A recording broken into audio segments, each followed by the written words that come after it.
Bueno, iniciando con los límites del abdomen. Tenemos que el abdomen es la parte del tronco inferior al tórax. Su pared musculoesquelética rodea una gran cavidad que la llamaremos cavidad abdominal. Internamente tiene sus límites que se extienden desde el músculo del diafragma por arriba, del músculo del diafragma por arriba, que alcanza la altura de la quinta o sexta costilla. Esta separa la cavidad torácica de la cavidad abdominal. También tenemos que la cavidad abdominal se considera ampliamente que incluye la cavidad pélvica, en cuyo caso su límite sería el diafragma pélvico, denominándose entonces estas dos cavidades juntas sería la cavidad abdominopélvica.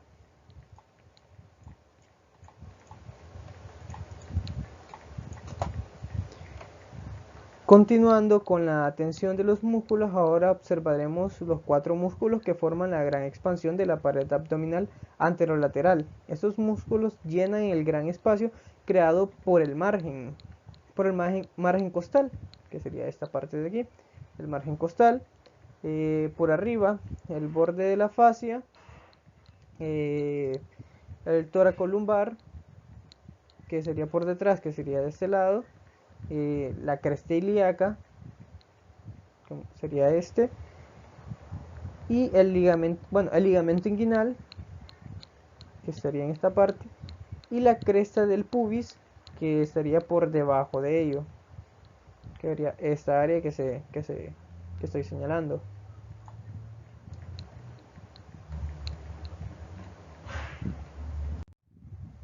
Continuando con los límites externos o superficiales, decimos que se extiende desde la base del apéndice cifoides, siguiendo el reborde costal hasta la duodécima vértebra torácica. También tomamos en cuenta los límites inferiores, que sería que va desde el pubis, el ligamento inguinal, que sería este de aquí, pasando por la cresta ilíaca hasta la quinta vértebra lumbar, que sería esta conexión que está aquí señalada.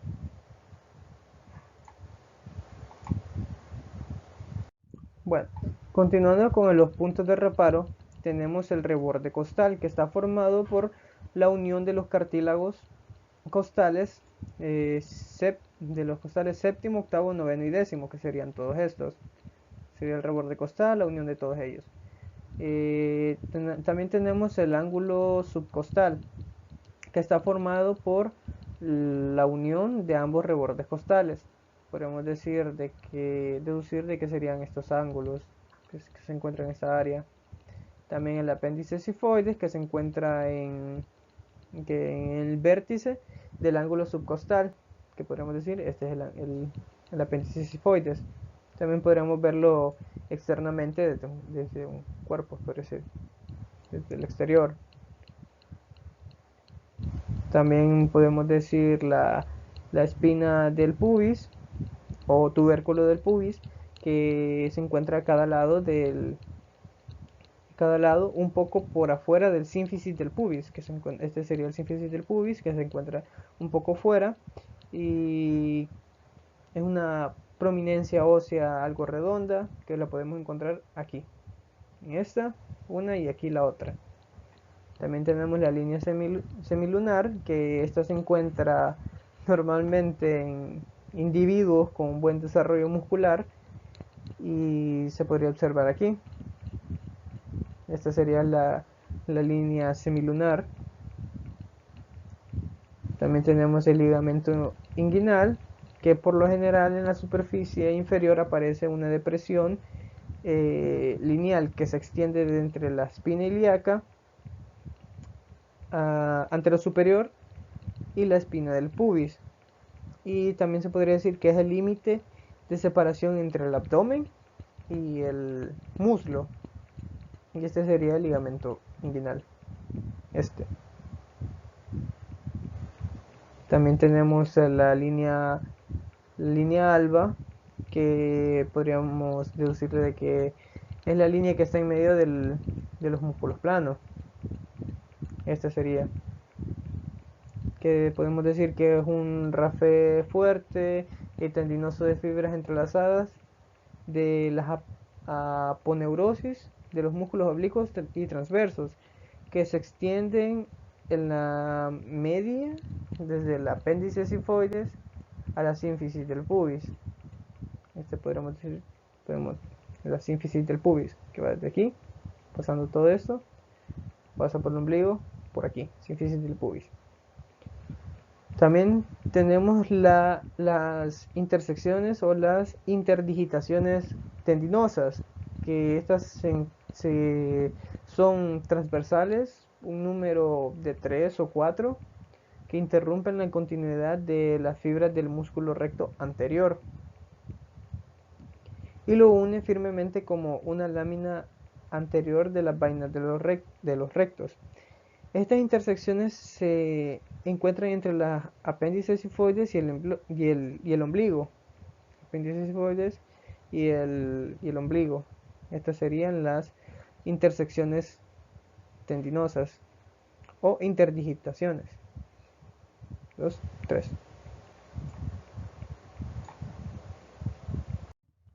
Continuando con las regiones topográficas, tenemos que del abdomen se utilizan para describir situaciones de los órganos abdominales y el dolor relacionado al problema abdominal.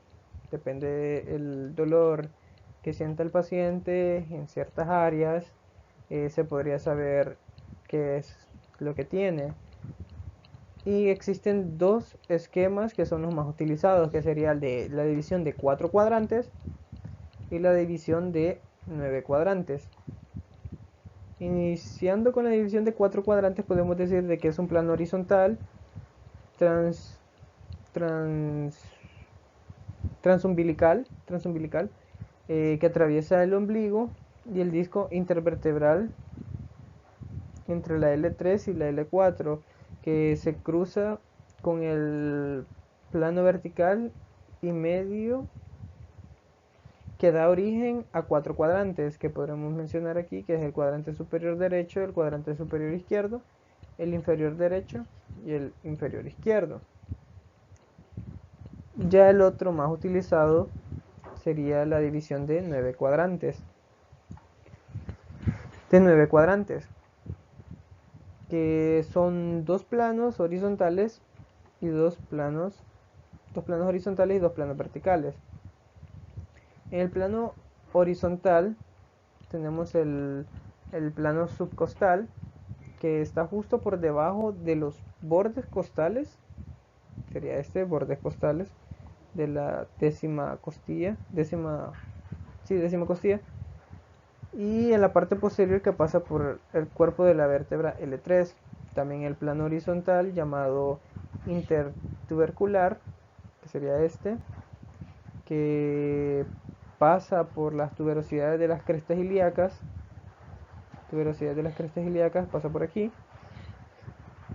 y se puede palpar a 5 centímetros por detrás de las espinas ilíacas anterosuperiores y por la parte superior del cuerpo de la vértebra L5. También los planos verticales llamados medio claviculares, que pasa, aquí está, plano medio clavicular, pasa por en medio de la clavícula, un punto medio entre de la clavícula hasta el punto medio entre la espina ilíaca anterosuperior y la sínfisis del pubis. También tenemos las semilunares, que pasa el borde lateral de los rectos abdominales, que esas serían las semilunares. Imaginemos que aquí está el abdomen, así, con más color. Entonces pasa a los lados. También tenemos las líneas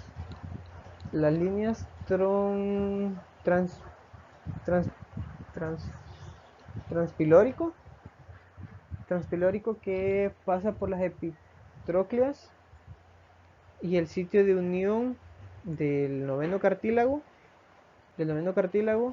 aquí, al reborde costal. También para explicar más con respecto a ello, tenemos que cada zona de estas tiene su nombre. Tenemos que el hipocondrio derecho, el epigástrico, tenemos el hipocondrio izquierdo, tenemos el flanco derecho, el mesogastro y el flanco izquierdo.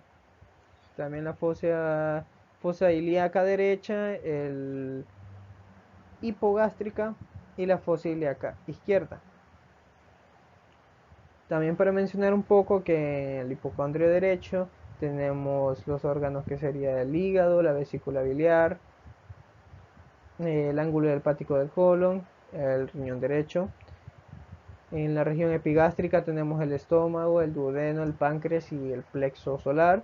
El hipocondrio izquierdo tenemos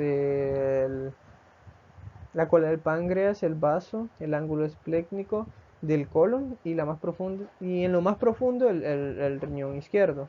En el flanco izquierdo tenemos, no, flanco derecho tenemos el colon ascendente y las asas delgadas intestinales. En la región umbilical, por el ombligo, también llamado el mesogastro, tenemos las asas intestinales. En el flanco izquierdo tenemos el colon descendente, las asas delgadas intestinales. En la fosa ilíaca derecha tenemos el ciego, el apéndice cecal, los anexos derechos bueno, sería en el caso de la mujer, la región la hipogástrica. Tenemos el epiplón mayor, las asas delgadas intestinales, la vejiga, el útero en el caso también de la mujer. También la fosa ilíaca izquierda tenemos el colon, los sigmoides y los anexos izquierdos bueno, siempre en el caso de la mujer. Continuando con las capas que forman la pared anterolateral del abdomen, tenemos la piel, que está inervada sensitivamente por los nervios, como lo extra, por las T7, T8, T9, arriba de superior a la cicatriz umbilical. En la T10 tenemos donde se encuentra la cicatriz umbilical, la T11 y T12 debajo de la cicatriz umbilical. También mencionar la fascia superficial, que es un tejido adiposo, tejido subcutáneo, la muscular, el músculo recto del abdomen, también la fascia transversal, que sería esta lámina. También resaltar la fascia extraperitoneal y el peritoneo parietal, que sería esta área. Para continuar tenemos la fascia superficial, que es una capa de tejido conectivo adiposo, conectivo graso, que habitualmente es una capa parecida a la fascia superficial de las otras regiones del cuerpo y que se continúa con ella. Sin embargo, en la zona inferior de la parte anterior de la pared abdominal, por debajo del ombligo, sus dos capas suelen ser fácilmente separables y reciben el nombre de camper y de scarp. Aquí sería la de camper y la de scarp. La de camper está formada por grasa y es de grosor variable. También mencionar de que la capa profunda membranosa de la fascia superficial o fascia de scarp, que es esta delgada, es fina y contiene poca grasa o carece de ella. En la parte inferior continúa el muslo, pero justo por debajo del ligamento inguinal, justo por debajo de él, se une con la fascia del muslo, que sería la fascia lata. En el hombre, la capa membranosa profunda de la fascia superficial se confunde con la capa superficial cuando pasa sobre el pene, sería por esta área. formando la capa superficial del pene antes de llegar al escroto donde forma el dartos. Sería como este ligamento que pasa por aquí, que cubre al- los- esta área. La prolongación de la capa membranosa profunda de la fascia superficial unida a la sínfisis del pubis pasa por debajo del dorso y a los lados del pene, formando el ligamento fundiforme del pene, que sería este.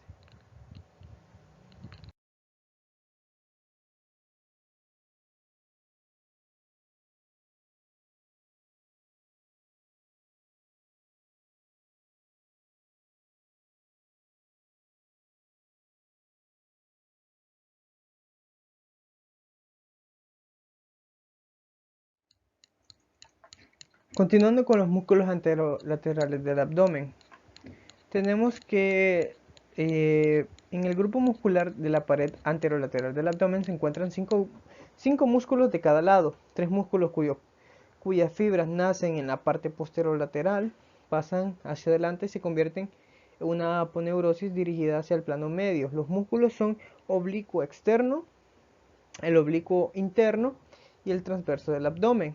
Dos músculos verticales cerca del plano medio, envueltos en una vaina tendinosa, forman la aponeurosis de los músculos planos, los músculos rectos abdominales y la piramidal. El músculo oblicuo externo. Aquí se muestra el músculo que constituye el más externo de los tres músculos.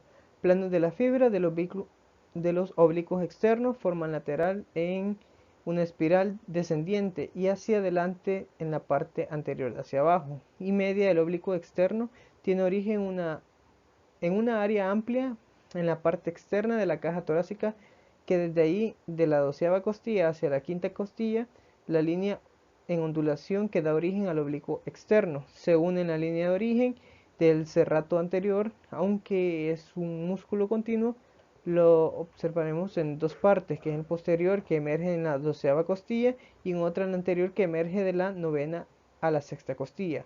La porción de la anterior del oblicuo externo termina en la aponeurosis del músculo oblicuo externo. Esta se fusiona con la aponeurosis combinada de los otros dos músculos planos para formar la vaina del recto anterior. La aponeurosis del oblicuo externo tiene un borde largo inferior libre entre la espina ilíaca, entre el superior y el tubérculo púbico, como ya hemos observado en el borde inferior libre de este ligamento inguinal. También mencionar el ligamento lacunar, que es una prolongación de las fibras en forma decreciente en el extremo interno del ligamento inguinal. Podríamos observar en esta parte del ligamento inguinal, se podría decir que en la parte interna, en esta área, parte interna. Y también el ligamento pectíneo, el de Cooper, que está formado por fibras que se extienden desde el ligamento lacunar a lo largo de la línea pectínea al borde del pubis. Se podría decir que un poco más abajo, cerca del ligamento inguinal, siempre en el área interna de la que se muestra aquí.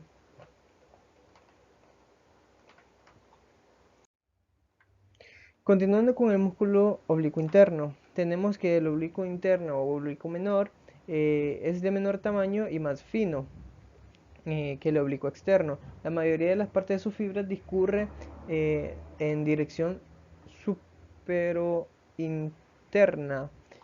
Como podemos observar aquí, tenemos de que el oblicuo interno tiene el origen en la fascia toracolumbar y la cresta ilíaca, las fibras inferiores del oblicuo interno. Nace como las del transverso en la parte lateral del ligamento inguinal. Como en el transverso del oblicuo interno tiene un borde inferior corto y libre del oblicuo interno, se abre hacia afuera de manera que sus fibras superiores e inferiores discurren marcadamente en dirección diferente. Aquí detrás las fibras del oblicuo interno discurren hacia arriba. aquí discurren con menos pendiente y aquí son transversas. Y aquí hacia una región inguinal que discurren hacia abajo. Las fibras más elevadas del oblicuo interno se insertan en la tercera costilla inferior. Sus fibras restantes terminan en la aponeurosis del músculo oblicuo interno, que como se había indicado se fusiona por debajo con la aponeurosis del músculo transverso del abdomen. También está unido en su cara externa a la aponeurosis del músculo oblicuo externo. Este es el borde cortado del oblicuo externo desde aquí a aquí. La capa aponeurótica combinada se divide en el borde recto de dos hojas, una que pasa por detrás por detrás y otra por delante del recto. Y en esa área que se vio al final es que pasa por la capa combinada, en lo cual no se divide, sino que pasa completamente por delante del músculo.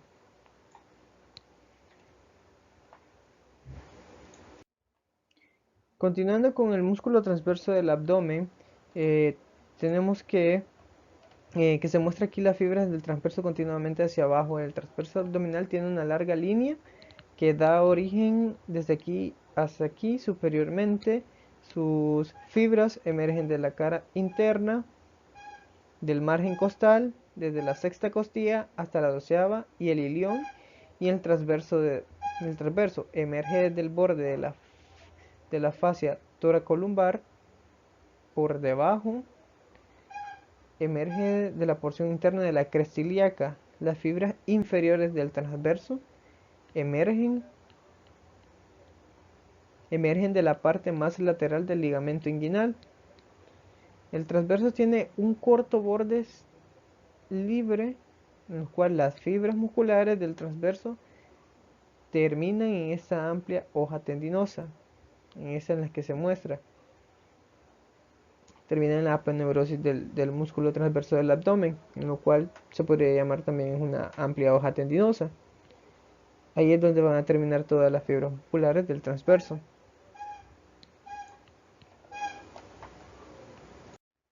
Continuando, tenemos los músculos rectos anteriores del abdomen, en los cuales aquí muestra junto con el más interno de los músculos, que es el plano transverso, el recto del abdomen, que es un músculo muy largo y ancho, al muy ancho por arriba, que cuando va bajando, va adelgazando su grosor, como podemos observar aquí. Es ancho por arriba y va disminuyendo su grosor, en lo cual su inserción inferior es más estrecha, que emerge desde el quinto y sexto y séptimo cartílago costales y se inserta en la cresta del pubis, como pueden observar. Por delante del recto también está dividido por bandas tendinosas, que lo habíamos mencionado antes, que son intersecciones tendinosas. A veces hay 3 de ellas y a veces puede haber 4, al parecer aquí. En este caso, las intersecciones van a mitad de camino a través de los músculos de la acción. Los músculos rectores de la flexión de la columna lumbar actúan en oposición a los erectores de la columna. Eso es lo que impulsa aquí. Y terminando con esta parte, el músculo piramidal, que lo tenemos en esta área. Permítame. En esta pequeña área es el músculo piramidal, en lo cual su origen es la sínfisis púbica y la cresta ilíaca, y se inserta en la línea alba o punto de intermedio entre el ombligo y el pubis. Aquí se inserta la línea alba. Y la inervación, digamos, del nervio espinal ventral viene de la T12, aunque eso puede variar y también la acción, bueno, la acción de este es un poco incierto, pero se puede decir de que es para tensar la línea alba, toda esta área.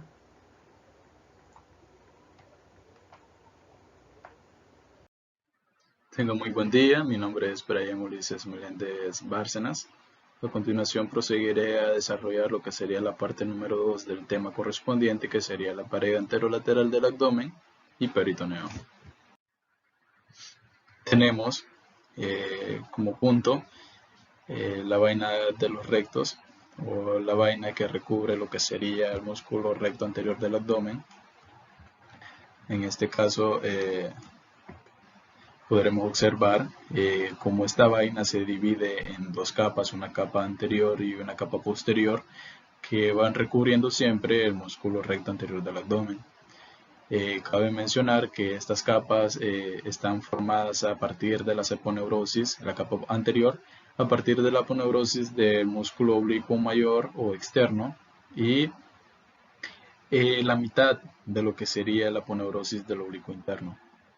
Su capa posterior, que más adentro, más luego se la estaré detallando, estaría formada solo por lo que sería la aponeurosis, el resto de la aponeurosis del oblicuo interno y la aponeurosis del músculo transverso del abdomen. A continuación vamos a ver este video de disección donde nos muestra cómo se retrae el músculo recto anterior del abdomen y observamos la capa posterior de la vaina del recto, claro, delimitada por lo que sería la línea arqueada. Tendríamos que los 3/4 superiores estarían formadas, sí, por lo que serían las aponeurosis de esos dos músculos, que serían el transverso y el oblicuo interno, pero inferiormente solo estaríamos observando lo que sería la fascia transversalis, unida a la fascia extraperitoneal y peritoneo. Es por ello que es por ello que tenemos que la capa posterior en el nivel superior, o sea en los 3/4 superiores, es más ancha, más gruesa, pero en el tercio inferior es un poco más delgada, más frágil. Y bueno, esto más adelante les estaré detallando, pero es problema porque nos puede implicar una hernia inguinal por lo débil que es esta parte del abdomen, o de la parte de lo del abdomen, que recubre el músculo músculo recto anterior del abdomen. Entonces, pasamos a observar lo que sería la vaina anterior del recto, o la capa anterior del recto. De la vaina del recto encontramos este corte en el que podremos observar a detalle cómo este se sitúa fuertemente o se apega fuertemente a lo que serían las intersecciones tendinosas, estas mismas que logramos ver aquí en esta sección, y vemos cómo se retrae medialmente para observar a mayor detalle lo que sería la capa posterior de esta vaina de los rectos. Esta, a su vez, vemos más adelante cómo se inserta prácticamente, se hace esta inserción en la que sería la línea alba, que va desde lo que sería la apófisis sifoides a la sínfisis del pubis. A su vez también podremos observar a mayor detalle esta línea que se forma a partir del borde lateral de lo que sería la musculatura del recto anterior del abdomen, y vemos que es reconocida como la línea semilunar. Pasaremos al siguiente. Aquí, chicos, es donde vemos cómo, como se lo mencionaba anteriormente, lo que sí tenemos que notar es que en los 3/4 superiores veremos esta estructura a mayor detalle. Esto es lo más importante prácticamente, porque la aponeurosis de lo que sería el oblicuo interno se divide en una, por así decirlo, en una capa anterior y una capa posterior. La capa anterior se une a lo que sería la aponeurosis del oblicuo externo para formar lo que sería la capa anterior de la vaina de los rectos ya valga la redundancia, del músculo recto anterior del abdomen. Y la cara posterior o capa posterior de lo que sería la aponeurosis del oblicuo interno se fusiona con la aponeurosis del transverso del abdomen, del músculo transverso del abdomen, para formar la capa posterior de la vaina de los rectos. Estos, cabe mencionar que se fusionan en la línea media para formar lo que sería la línea alba. Y vemos cómo posteriormente a lo que sería todas estas estructuras observamos la fascia transversal, que es de vital importancia, ya que en el cuarto inferior solo ella es la que se centra o la que se sitúa posteriormente a lo que sería la musculatura del recto anterior del abdomen. Pues después de la línea arqueada, cabe recalcar que estas aponeurosis pasan anteriormente, ya no las veremos posteriormente, y entonces es por ello que por así decir, en la capa posterior o en la parte posterior de lo que sería la musculatura del recto anterior del abdomen, solo observaríamos lo que sería la fascia transversal, la fascia extraperitoneal y lo del peritoneo. A continuación, vemos cómo se observan la vaina de los rectos o la capa anterior de la vaina de los rectos, y vemos cómo se explica que en nivel posterior solo llega esta capa posterior de la vaina de los rectos solo llega hasta la línea arqueada, y de ahí solo sigue con lo que sería la fascia transversal. Y claro, en este corte o en esta parte de esta disección nos están mostrando la vaina de los rectos, pero la capa anterior. Ahora es cuanto a mayor detalle entraremos en cuanto a este tema. Vemos cómo, aquí lo que les decía, después de lo que sería la línea arqueada, que la encontraremos en esta sección, solo se encuentran las aponeurosis de estos músculos, de los tres músculos, en la parte o en la capa anterior de la musculatura del recto anterior del abdomen.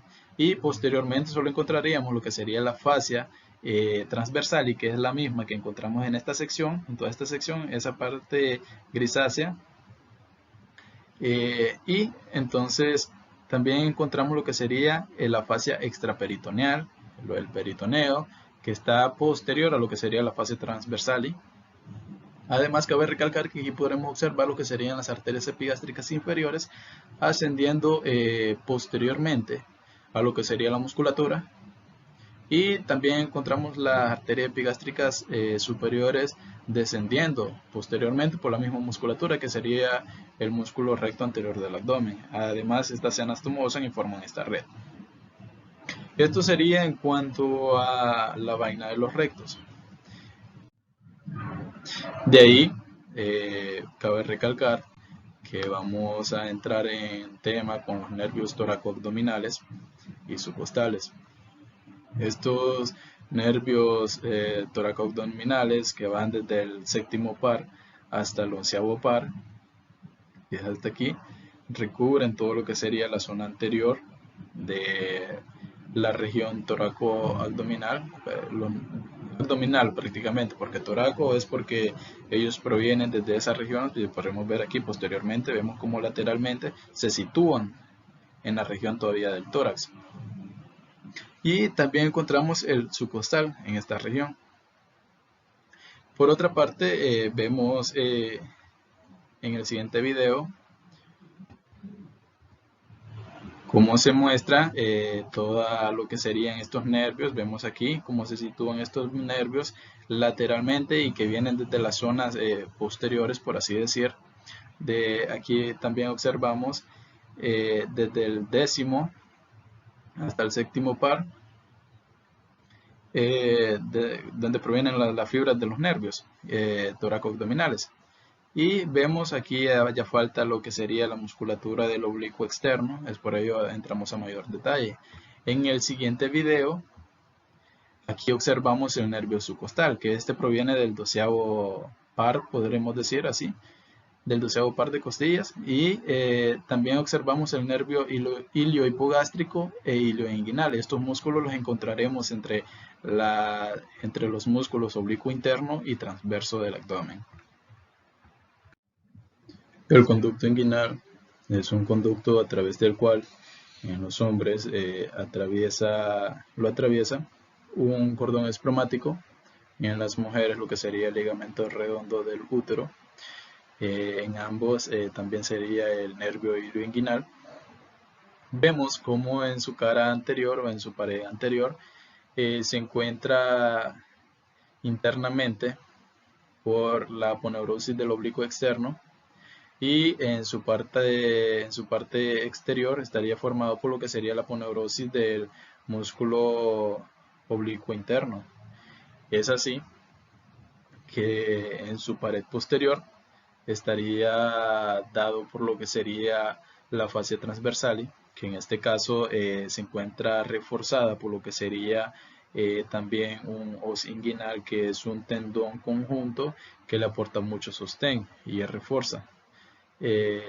Además, su techo estaría dado por las fibras arqueadas de estos músculos, de lo que serían el oblicuo interno y el transverso del abdomen. Cabe recalcar que su piso, por así decirlo, estaría dado por una parte interna de lo que sería el ligamento inguinal.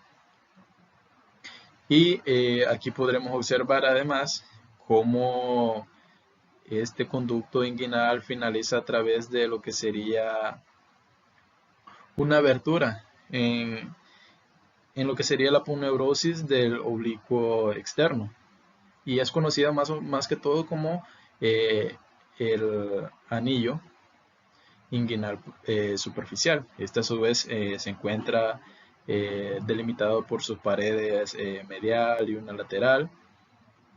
Y al igual, aquí encontramos este anillo inguinal profundo, que se encuentra es un punto medio entre la línea que pasa de la cresta ilíaca anterosuperior hacia lo que sería la sínfisis de pubis. Entonces encontramos 1 centímetro más arriba del punto medio a este conducto inguinal profundo. Y además cabe mencionar que también podemos encontrar estas fibras intercrurales, que más adelante en este video los estaremos viendo. Bueno, encontramos, como ya se los mencionaba, encontramos esta abertura en lo que sería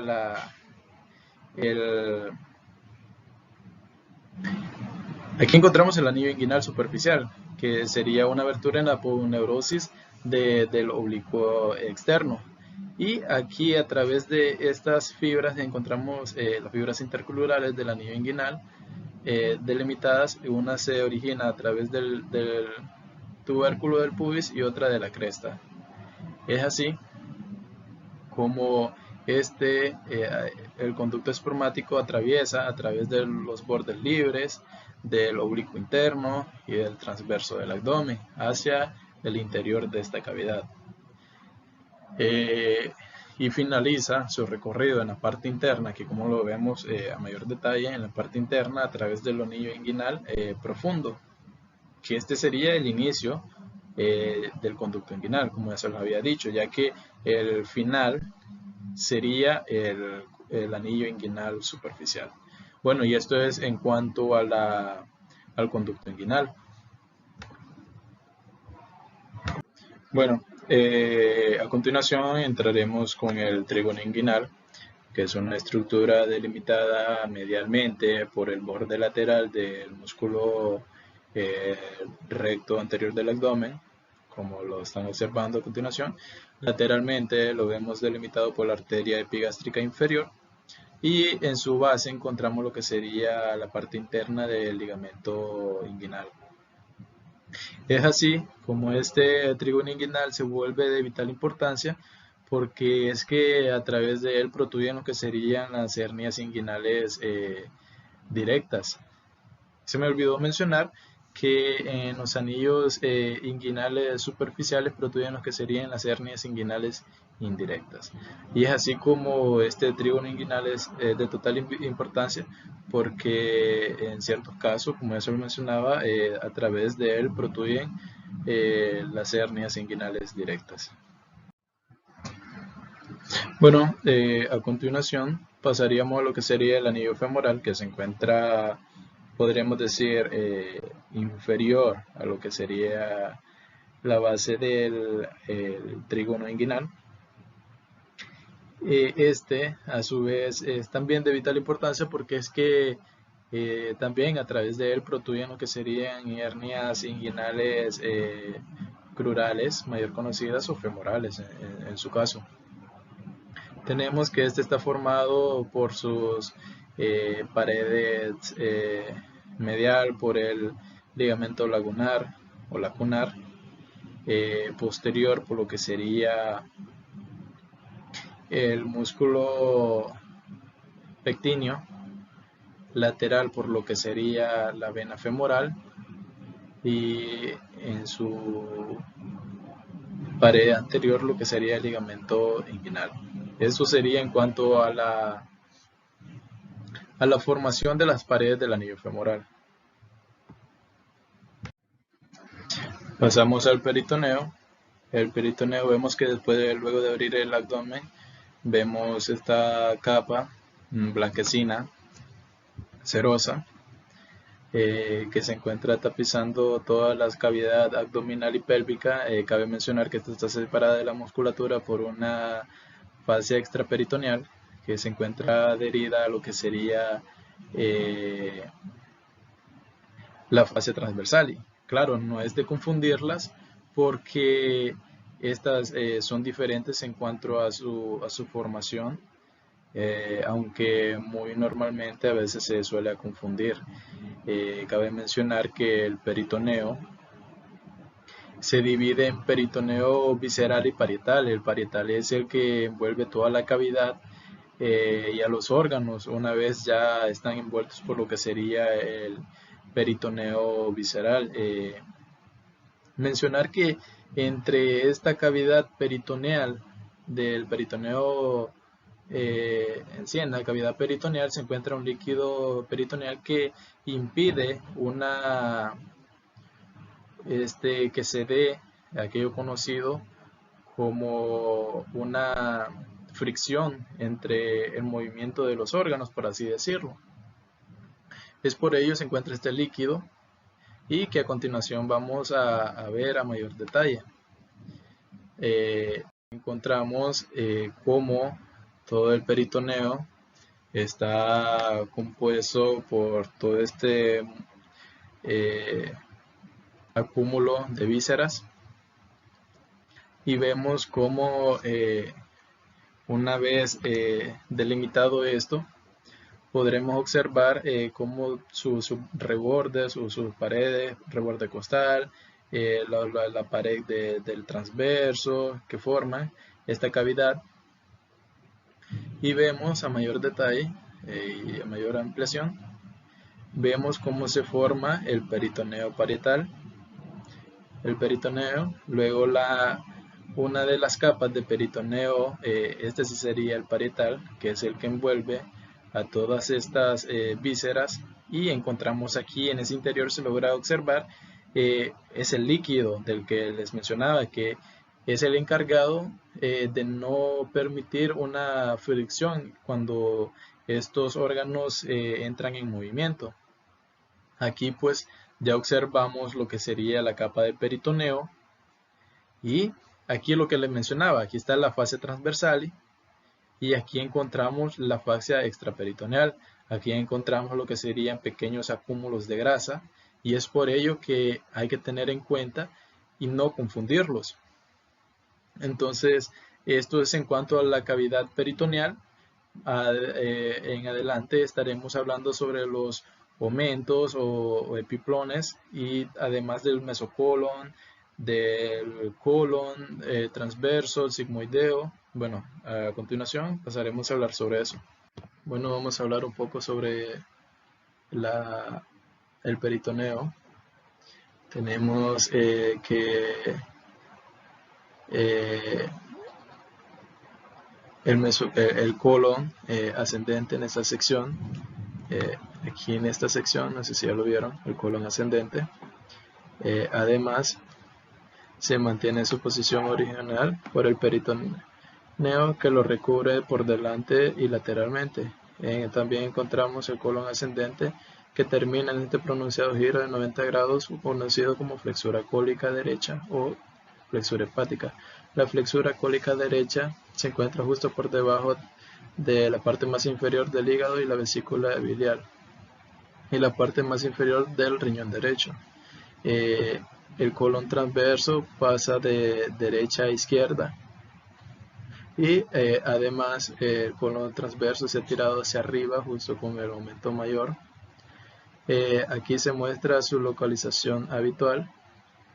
En su ubicación natural, el colon se encuentra parcialmente oculto por lo que sería el aumento. Además, el mesocolon, el colon transverso, está unido al mesocolon transverso o doble hoja de peritoneo, conocida como mesocolon transverso. Se retira este colon transverso de la imagen para observar su sitio de unión, y además se puede observar en esta porción cómo el mesocolon transverso dividido y cómo se extiende en estas zonas, cruzando la cabeza del páncreas, que se ubica en esta sección, y la sección del duodeno. La raíz del mesenterio en esta parte, y además el colon transverso cuelga hacia abajo en una curva que es paralela a la curvatura mayor del estómago. Las dos estructuras están conectadas por el ligamento gastrocólico. Y en la curvatura mayor, claro que se origina el ligamento gastrocólico. El colon transverso además termina más arriba y más hacia atrás que su origen, en esta pronunciada curva hacia abajo, que es la flexura cólica izquierda o flexura esplénica. Además, con el colon en su posición natural, la flexura cólica izquierda está fuera de vista en esta sección, pero encontramos que la flexura cólica yace justo por debajo de lo que sería el vaso y anterior a lo que sería la porción del riñón izquierdo. Encontramos el colon descendente abajo de la flexura, del mismo modo que el colon ascendente se inserta en la pared posterior del abdomen. El colon descendente es bastante corto y ligeramente por debajo de la cresta ilíaca en esta sección. El colon descendente se continúa como colon sigmoideo. A su vez el colon sigmoideo forma una gran curva móvil que está adherida por esta doble hoja de peritoneo, o conocida como mesocolon sigmoideo. El colon sigmoideo desciende sobre la cavidad pélvica y vemos esta porción que se retira a medida que discurre hacia la cavidad pélvica. El colon sigmoideo se acerca a la línea media. El mesocolon es un poco más corto y termina por completo en esta sección, que se continuará como en el ano. Vemos como el colon sigmoideo, que es esta sección, se hace un poco más medialmente, ya que está lateral. Vemos como a través del colon sigmoideo se desplaza medialmente, y aquí vemos el mesenterio, la raíz del mesenterio, perdón, que vemos como esta ayuda a la unión prácticamente de lo que sería el intestino delgado a la pared posterior del abdomen. Este es el que ayuda. Vemos que cuando un órgano está completamente rodeado por un mesocolo, es un órgano intraperitoneal, aunque hay que recalcar que en la cavidad peritoneal solo se encuentran los ovarios y ninguna otras estructuras. En los hombres esta cavidad se encuentra cerrada completamente. Por otra parte, mencionar que también, como existen órganos intraperitoneales, existen los extraperitoneales, y esto es en cuanto a al mesocolon, al colon transverso y a los mesenterios en esta sección. Pasaremos a la siguiente a hablar sobre los aumentos. A continuación tenemos los aumentos mayor y menor. Tenemos que el aumento mayor se inserta a lo largo de la curvatura mayor del estómago, mientras que el aumento menor se inserta a lo largo de la curvatura menor. Tenemos este espacio de unión que es bastante ancho, por cierto. Tenemos el aumento menor, partes anchas o gruesas, mientras que otras extremadamente delgadas. El aumento menor se extiende desde la curvatura menor a la cara inferior del hígado, donde no se puede visualizar obviamente su inserción. Por otra parte, se inserta en la parte o en la cara inferior del diafragma. El aumento menor se extiende hacia abajo hasta el duodeno, donde presenta un borde inferior libre. Por detrás del aumento menor se encuentra un amplio receso de la cavidad peritoneal denominada bolsa omental o saco menor, que se continúa también a su vez por detrás del estómago. Por otra parte, tenemos que el aumento mayor se encuentra en toda esta región o área. Se retira para ver su borde inferior libre. Y por otra parte tenemos una parte de luz inserción en la curvatura mayor del estómago. Entre sus capas peritoneales hay una cantidad variable de grasa. En la parte frontal el aumento mayor cuelga libre frente al enrollamiento del intestino delgado, mientras que en la parte posterior está unido a la cara frontal del colon transverso. La parte del aumento mayor que se encuentra entre el estómago y colon transverso es el ligamento gastrocólico. A su vez podremos observar también una entrada hacia lo que sería la bolsa omental, que es un corte que se ha hecho y observamos ahí dentro la bolsa omental. A su vez también podremos observar lo que serían los ligamentos hepatoduodenal y el ligamento gastrohepático. Estos serían los más importantes. Y en cuanto a las cavidades mayor y menor, pues tenemos en la menor la bolsa omental y en la cavidad mayor todo el resto de lo que sería la conformación del aumento mayor. Eso sería en cuanto a nuestra participación. Muchas gracias por su atención prestada.